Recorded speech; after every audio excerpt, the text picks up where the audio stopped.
ఇది భలే నవ్వొచ్చింది ఏంటంటే పొద్దున్న చూస్తే సాధారణంగా ఇదివరకు మా చిన్నప్పుడు ఎప్పుడు సినిమా టిక్కెట్ల కోసం అని చెప్పేసి అప్పట్లో ఈ కృష్ణ సినిమాలు చిరంజీవి సినిమాలు ఇవి వచ్చినాయి అంటే అప్పుడు బాగా పోటీ అనమాట మాకు.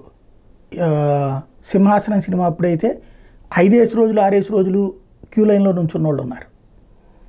అంత ఏది అప్పుడు టికెట్లు ఇచ్చేటప్పటికి ఒక 20% 30% క్యూ లైన్లు వస్తే మిగతా బ్లాక్లో అమ్మేసుకునే రోజులు అవి.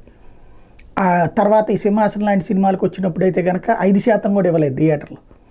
ఆ స్థాయిలో వ్యవహారాలు నడిచినటువంటి రోజులు. అప్పుడు ఇప్పటికి మళ్ళీ ఆన్లైన్లు ఈ సిస్టమ్స్ ఏం లేవు. అంతా కూడా క్యూ లైన్లో నుంచి టికెట్లు తీసుకోవాల్సినటువంటి రోజులు అనమాట. అట్లాంటి సిచ్యుయేషన్లో జరిగినాయి. ఇప్పుడు ఇదంతా ఎందుకు చెప్పాల్సి వస్తుందంటే ఐఫోన్ అంటే ఏదో ₹10 పావలానో కాదు కదా, సినిమా టికెట్ రేటు కూడా కాదు కదా, వేలు లక్షల రూపాయలు.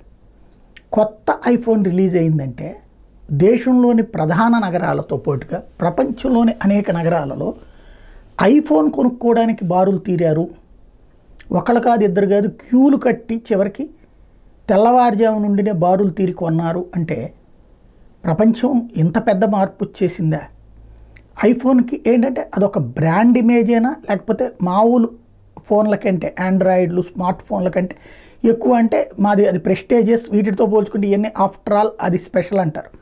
అదే సమయంలో ఏదైనా ఒకటని భావించే వాళ్ళు ఉంటారు. కానీ ఆ ఐఫోన్ వినియోగదారులకి మిగతా వాళ్ళని చూస్తే చిన్న చూపు అని మాట్లాడే వాళ్ళు కూడా ఉంటారు.